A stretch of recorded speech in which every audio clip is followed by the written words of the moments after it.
We're here to talk about rehoming, and it is very clear to us, and I want you folks to understand how absolutely clear it is to us how important rehoming is to you and to all of Greyhound participants across New South Wales. We understand the very great need to rehome all of our wonderful retired greyhounds, and we understand the need for some of you to lean on us a bit with the Greyhounds as Pets program and to get greyhounds through the pipeline of whelping and training and an active racing career and then into retirement.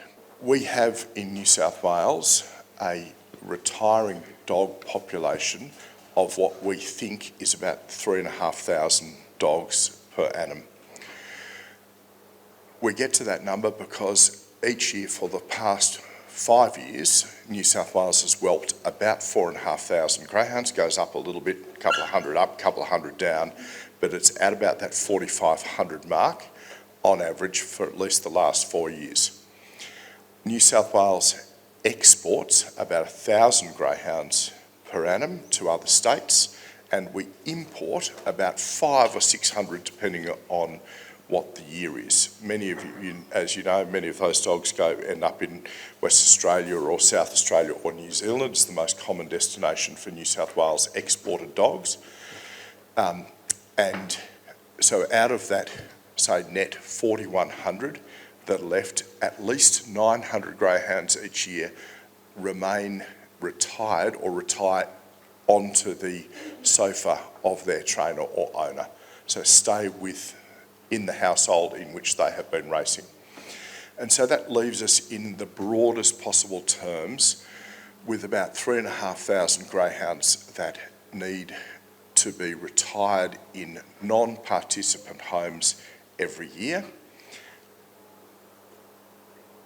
Our GAP program has been sequentially dealing with many, many more dogs and assisting in the retirement of many more dogs each year. 5 years ago, GAP did 400 dogs, and then it did 700 dogs, and in June this year, by 30th of June this year, for the financial year 23, we had rehomed 2,202 greyhounds in New South Wales.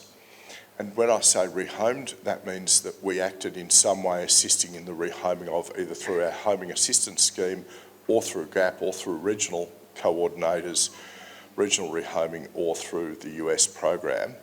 And so out of that 3,500 population, Greyhound Racing New South Wales and the pantheon of GAP programs dealt with 2,200 dogs. This year, we have set a rehoming target of 2,800 dogs, which, for those of you who are quick at maths, is a 40% year-on-year increase on the year previous. And that is a massive increase for us to try and achieve.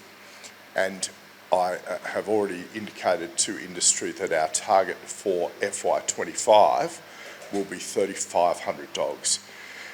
That is all of the forecast retiring dogs in New South Wales will one way or another be touched by Greyhound Racing New South Wales through one of our programs for retirement. Our aim is very simple. It is to ensure that the industry and its participants are beyond reproach when it comes to rehoming. We want to put everybody, all of the great people in greyhound racing in the perfect position of being able to say honestly and justifiably that no greyhound is left behind, that we happily retire every single greyhound in New South Wales. That is a laudable goal, and one that in the view of Greyhound Racing New South Wales and most participants we must reach, because this is but one and a substantial one of the easy ways for people who are against us to criticise us. People like the Greens or the Animal Justice Party will come every time and say, dogs are disappearing, or not all dogs are being rehomed, or you're only rehoming, 60% of dogs, or whatever their particular angle on the story is. It's nearly always untruthful, but it is an angle that is keenly taken up by people who are anti-greyhound racing, and more often than not they're anti all animal racing. Some of them are even anti having people have dogs as pets. These anti-greyhound people come in all sorts of flavours, and most of them are generally unacceptable to most normal people. So we have to be at the forefront all the time of ensuring that we are beyond reproach. The industry has made massive strides in the last 5 years to ensure that we can't be criticised for disappearing dogs. That will be, not only has been, but will continue to be absolutely scotched, that argument, by E-Track, which is fantastic.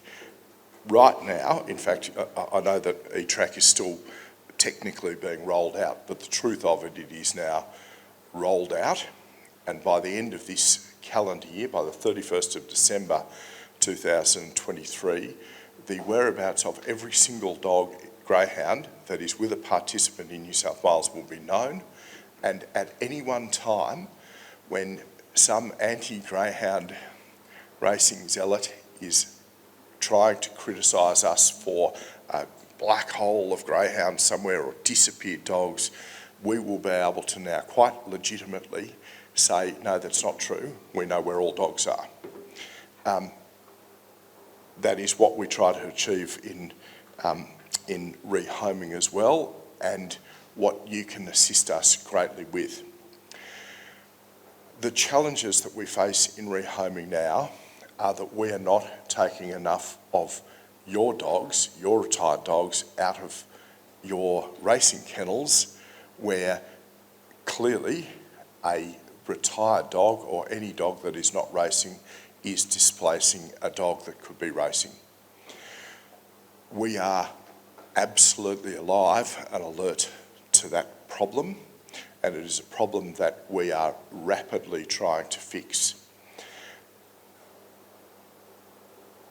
We have a challenge with it because we only have so many resources, and those resources and the channels that I've outlined now can only deal with so many dogs.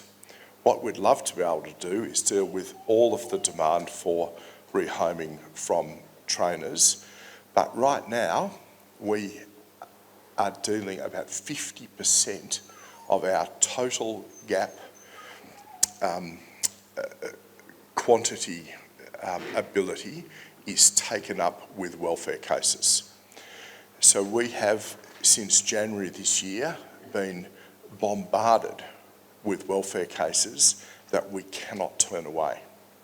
Welfare cases where we are required, ethically, morally, and sometimes legally, to take dogs into our custody that are having some difficulty where they are. Most of those welfare cases are innocent welfare cases. There's a tiny fraction that are not innocent, but most of them are simply because a participant or a couple has got too old. It's age and healthcare related, and sometimes people wake up too late about their reducing competency to be able to deal with a whole lot of dogs on their property. And so, for instance, this year way back in January or February, we inherited 130 dogs from one property alone in Western New South Wales. That was quickly followed by another 80 from a property in Richmond and 30 from a property in Junee. The week before last, we collected 69 dogs from a property in Leppington, and in between those very great numbers. We constantly get them. Steve Radford and I were in a car park in Bathurst last week, and he got delivered 2 dogs, again, innocently, from a trainer who's, or from the husband of a trainer, where the trainer has just had a whole lot of heart surgery, simply can't look after her dogs. And so we're constantly being bombarded with welfare intakes, and we're trying to manage that situation. And the way we're trying to manage it is to anticipate where they're coming from, and this is a matter that you folks can assist us greatly with. I suspect that everybody who's getting old beyond their ability to look after the greyhounds on their property, or has suffered some acute health incident that has rendered them suddenly unable to care for their dogs, I suspect that within the community of the club, or even the greater town community, that people know who those people are. And what we'd very much like to do, and what we're trying now to do, is to target those people, not in a bad way, but in a good way, so that we know, for instance, where somebody is 80 years old and has got 80 dogs on their property, that we're making a welfare check that is about not only the dogs, but is about the participant as well.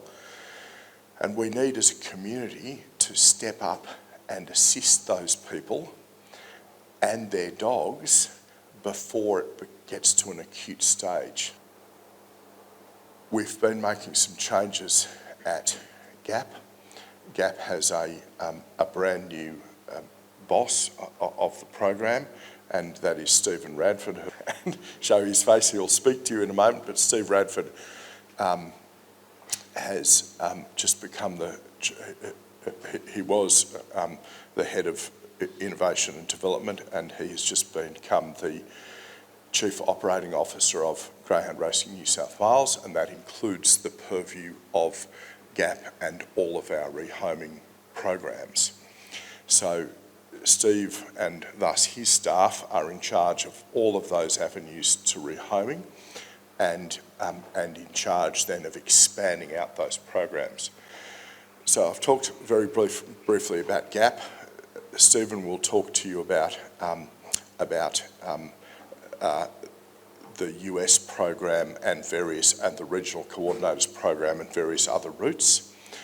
Also here today we have this gentleman right here by the name of Steve Austin. Steve and his wife Vicky run an enormously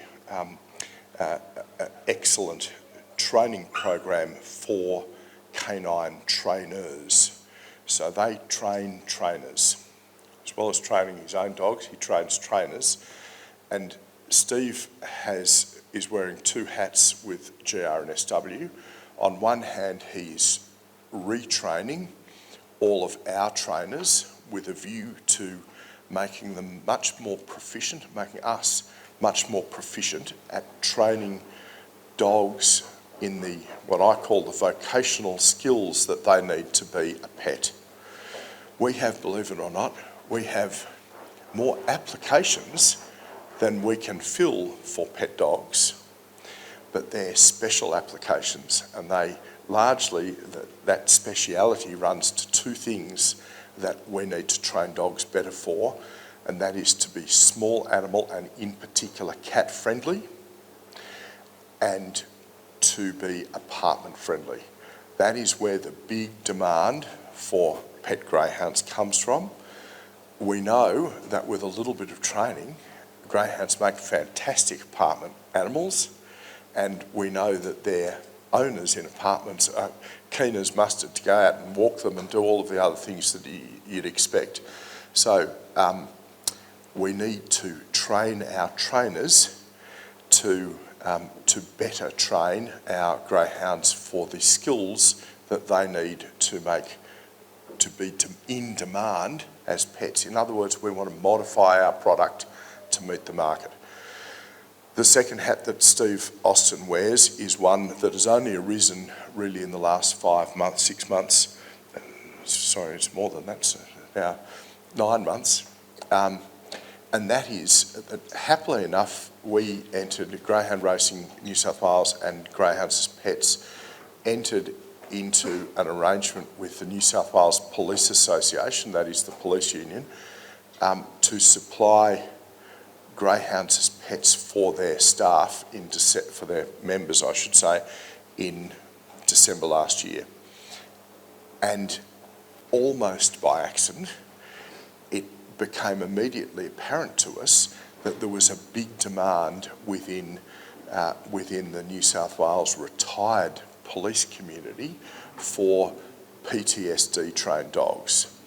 And that realisation happened to coincide with with GAP's engagement of Steve and Vicky Austin, and it just happens to be that Steve Austin runs an enormously successful PTSD dog program called Defence Community Dogs Australia, and where he trains about 300 dogs, not greyhound dogs, but spare dogs, not specially bred dogs, spare dogs as PTSD dogs each year for returned Australian servicemen and women, and that program has been remarkably successful in every degree. And Steve Austin said to us, you know, Rob, there's not a reason in the world why we can't train greyhounds to be PTSD dogs. They have the right aptitude for it, they have the right demeanour and natural characteristics for it, so let's have a look at it. And so we spoke to the police and then the Australian Federal Police Association about this, and they have been enormously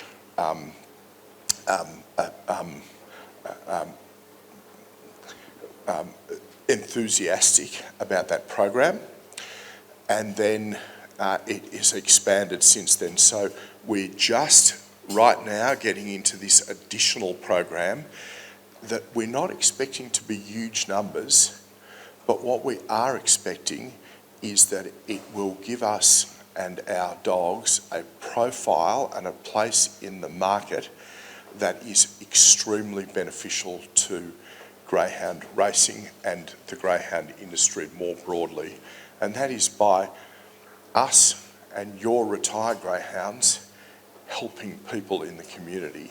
And that is a laudable thing for us to do, and it both raises the profile of greyhounds as pets, and it helps our social licence by giving your wonderful retired greyhounds a second lease of a valuable life. Being a pet in somebody's home is already enormously valuable and beneficial to that family, but this is then another level on top of that again.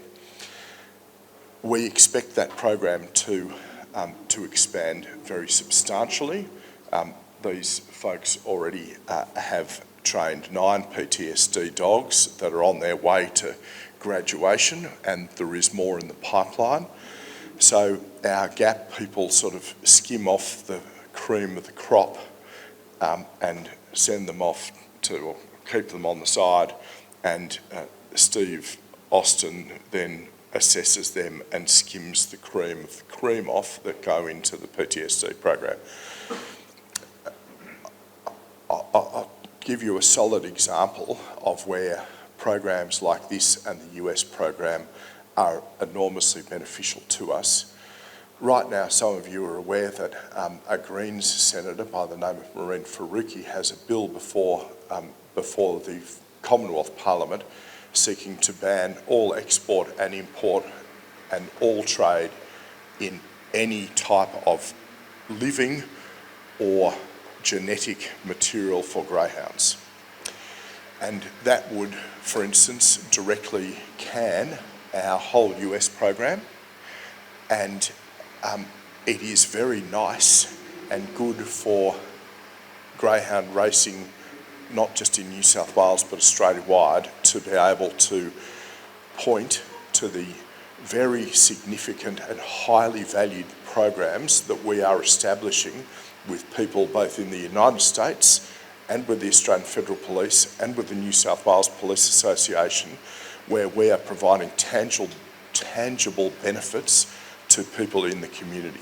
So we're not just helping people is fantastic, but we're helping our greyhounds at the same time, and we are helping the industry at the same time. So these have value beyond the numbers of dogs involved, and it is for that reason that we will continue to run and expand these programs. Good morning, folks. I haven't had the pleasure of meeting a lot of you. I know some of you, and I look forward to the sessions afterwards and getting to know you a bit more and understanding where the demands, etc. are. Rob's given a fantastic overview. All I'm going to do is just delve a little bit more into that so you guys can get an idea of what we do, how we do it. There's probably a couple of nuts and bolts you're unaware of, just to give you just a bit more of an in-depth. I've got some good stories on the US, which we like to project. Obviously, the US program's been really successful for us this year. Started off in February, so just a couple of good stories around there. And then I'll hand over to my esteemed colleague, Steve, and we'll go from there. Right, so GAP. Just to give you an overview, so basically in our GAP family as such, we've got GAP facilities, which is our Western Sydney and YE. At the moment, we've got around about 150 kennel capacity.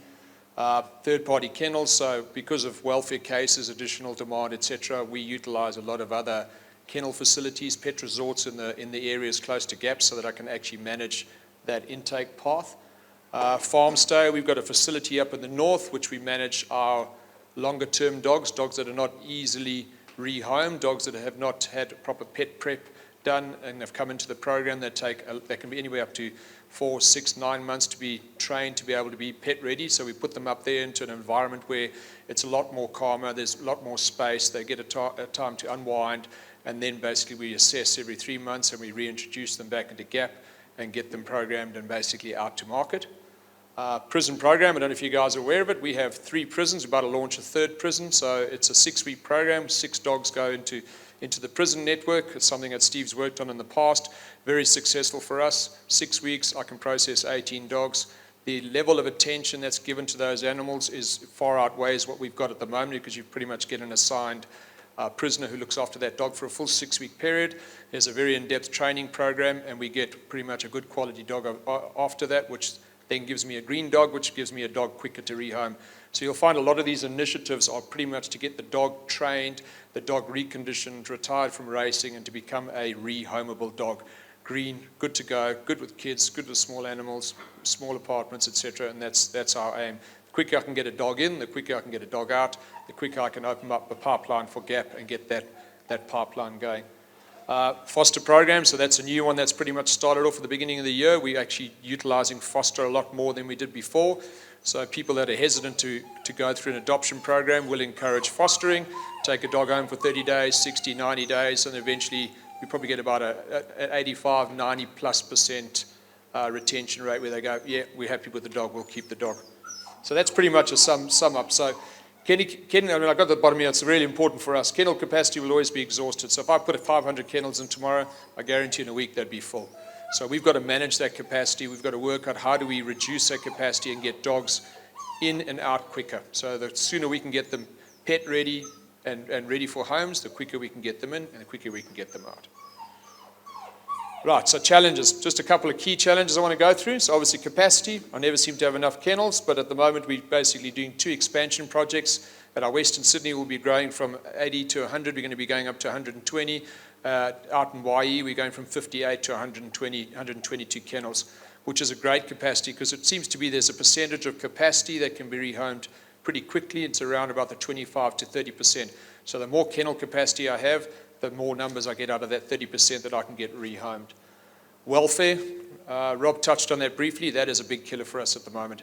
So the past couple of months, I've had almost up to 70% occupancy in GAP facilities on welfare cases.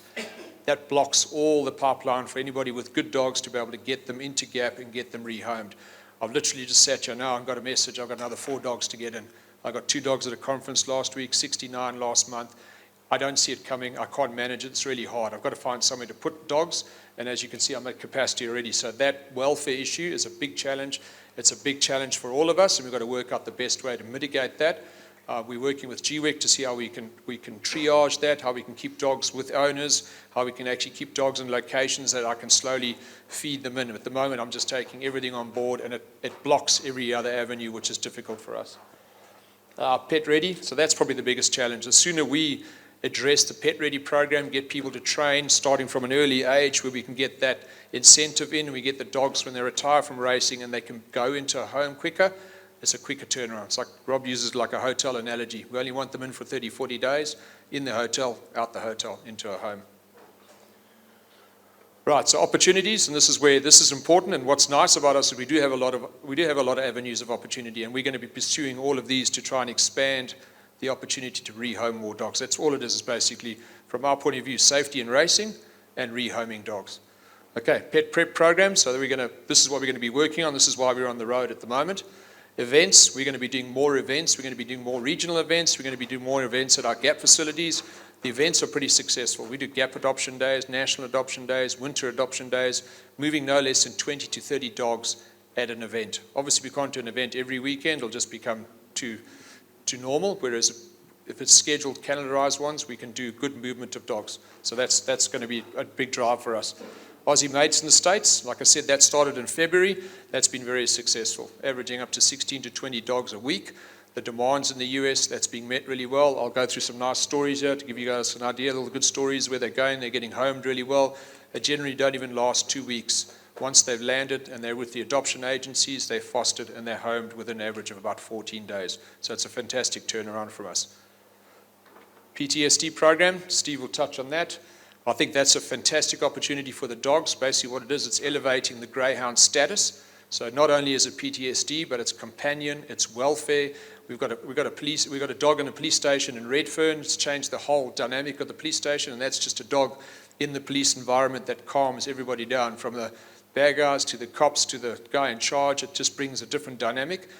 Even in our office in Sydney on the 7th floor, we've got Relationships Australia.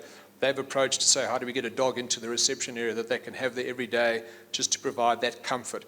So this is I think it's a fantastic avenue for the greyhound. It gives them a second life. It elevates their status as a breed. So it's racing and it's a second life. And I think we need to embrace that and push that as much as we can.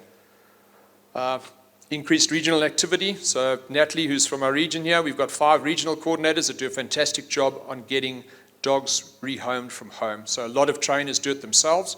There's a good uptake there, but I think there's more opportunity there for us to expand. At the moment, we focus pretty much metro. We want to expand that and increase that rehoming capacity regionally. Right, Aussie Mates in the States. So this is the sizzle. This is the fantastic thing that's worked out this year. It's actually high demand in the US. Good stories have come out of it. The Americans love the dogs. They're absolutely passionate. They're crazy about the greyhounds. I won't go into too much detail, but it's just lots of good stories. We basically do 4 or 5 locations in the US, and we've got 1 or 2 locations in Canada, and that's working really well. Like I said, 16 to 20 a week, and that's our pipeline into the US. So I'll just touch briefly on this, but all good stories. They love them. We basically track the entire process, so from the Sydney departure through to the arrival in the US. We're updated on WhatsApp basically every day on what the status is, what the health of the dogs is, what the transfer is to the adoption agency, and then the fostering from there. So we have a lot of great stories around these, and really happy people overseas, and a good demand for these dogs. Thank you for asking me to come here today. Look, just a quick breakdown what I do for a living. I train dogs for a living. I've been training dogs for a living for 30 odd years. I'm a professional canine trainer. I train dogs for here and many other countries overseas. I was a federal officer for 10 years. I train dogs for narcotic detection, explosive detection. We do a lot of conservation work now. Just to give you an idea where that is at and where dogs are, we do dogs now for Sydney Water, and they do effluent detection, which is human waste. And when the human waste bursts the pipes, there's multiple problems with that. There's lounge rooms full of waste, there's rivers ruined, platypus are dead, etc. Last year, the 2 dogs we trained for Sydney Water for a community in their community that they do for that particular human waste. They saved Sydney Water, independently assessed by EPA and many other organisations, $14.4 million in 2 years. That said to me the next dogs I train for them will go up in price quite substantially. But dogs are wonderful things. And I say this story because when I first met the Greyhound, I was quite taken by the effect that these are great dogs. These are not dogs that just run around a track. When you get to know these guys, they are very easy dogs to train. I mean, really good dogs to train. And we're training very successfully at PTSD now. And one thing that Rob and Steve have asked me to talk about to you guys today, and I'll be more than happy to talk about it at length later on today if you wish to, is how you can prepare those puppies. Now, who's the gentleman? What's your name? Andrew's done a fantastic job with these dogs, right? I've been watching these dogs for the last 15, 20 minutes, and I've been watching what Andrew does. If we can just do what Andrew does, we're going to make the rehoming of that dogs, when their racing career is finished, or if they might have an injury or whatever, so much better. And one thing that we agree with all my dogs that I train for all these different environments that I put the dogs in is that we do what's called early neurological stimulation. Now, I do have a quick one about that. I'm not going to go through it completely because I would like you to look it up on your website, but it means you get the dog trained at 3 days on birth.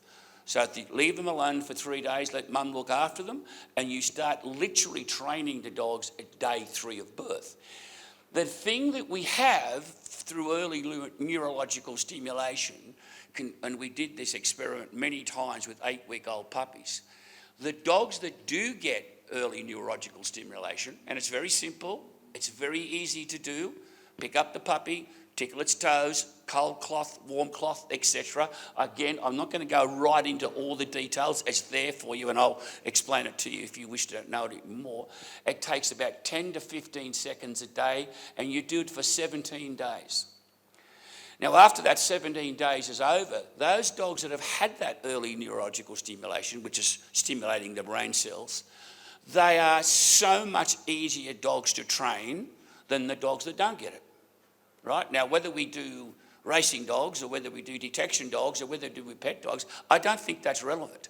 I think what is extremely relevant is that we prepare a dog that if its career in detection or racing or whatever that dog might go into, it has a backdrop fundamentally put into the dog's brain that can go on to a new home later on, right? Now, I'd also, in a minute, I'd like to show you that video with the PTSD dogs, but I might just get Steve to get it ready so that we can show it to us. And when we train these dogs for PTSD, I'm a director of PTSD organisation called Defence Community Dogs. It's a pro bono effect for me for doing this. I've been director of canine training for that organisation just on 7 years. We have saved at least 70 lives where return men and women that have served our country have decided that if it wasn't for the dog, they would have jumped the fence. And we all know what jump the fence is. Now, our dogs are trained in connection with New South Wales Corrective Services. The dogs are trained in prison by inmates. And this is another good thing for greyhounds. Our dogs are in greyhound racing New South Wales that are going to go to the prisons. Not one inmate who has done the course that we do, not one in 7 years when they got out has reoffended. Not one. Now that's really good. I mean, imagine that we can throw at our Animal Justice Party. You see, you upset my day when you said the Animal Justice Party and the Greens. You just really upset my day. But, you know, when they throw that absolute rubbish at it and we can put these statistics towards them, isn't that something we can throw at them? And I want to do that with our greyhounds, greyhound racing New South Wales. Now, the video that I'm going to show you goes for about 3 minutes, but it'll give you a bit of an idea why I'm so passionate about the PTSD side of things. Then I'd like to talk quickly about some things that breeders can do to make these dogs more easier to rehome. But I'd like to have a look at this. This is our program. The inmates get the dogs. They are all reject dogs. We don't breed our dogs. This is important. The dogs are from all over the place. We get them ex-guide dogs or failed guide dogs, dogs that they don't want, divorce, organisation, all that sort of stuff. The dogs are with the inmates. They live and sleep with the inmate at Bathurst Jail. I'm currently at Wellington Jail now, and we do Wellington Jail, and we do the inmates up there and train them in a course, and we pick the eyes out of them to send them to Bathurst. New South Wales Corrective Services and community dogs are working very close together, and I want to develop that between Greyhound Racing New South Wales. So to get those dogs ready, if we can have dogs being raised at this level at 8 weeks and 9 weeks, get the early neurological stimulation being done, and then also too, if we can get an idea of that when you are bringing your dogs on in training, the socialisation of those dogs in a normal environment. If you can take the dogs for walks at an early age, I get my dogs out at 8 weeks. Early socialisation of puppies is absolutely critical to help them be rehomed and or go into PTSD world, whatever it takes, but early stimulation, right? Take them to car parks, to safe environments. We don't have to take them to dog parks or anything like that, but take the puppies out, get them used to noise, get them used to bangs and crashes. There's an app called, and it's in our notes, it's called the Soundproof Puppy app. So as the puppies are raised up, there's firecrackers, there's gunshot, there's machinery, and you can just lift up and raise up the sound as well as you go on. And then get the dogs out and get the dogs happy to go and see people.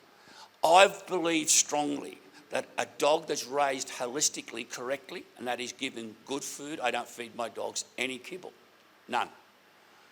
There's a very good book that I would like you all to read. It's called Feeding Dogs by Dr. Connor Brady.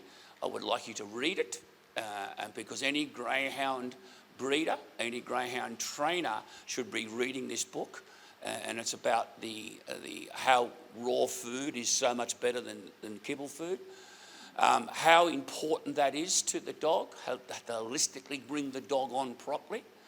And I believe, and I've never trained a race dog, so I'm not going to sit here and talk to you guys about how to train race dogs because you know that 10 times more.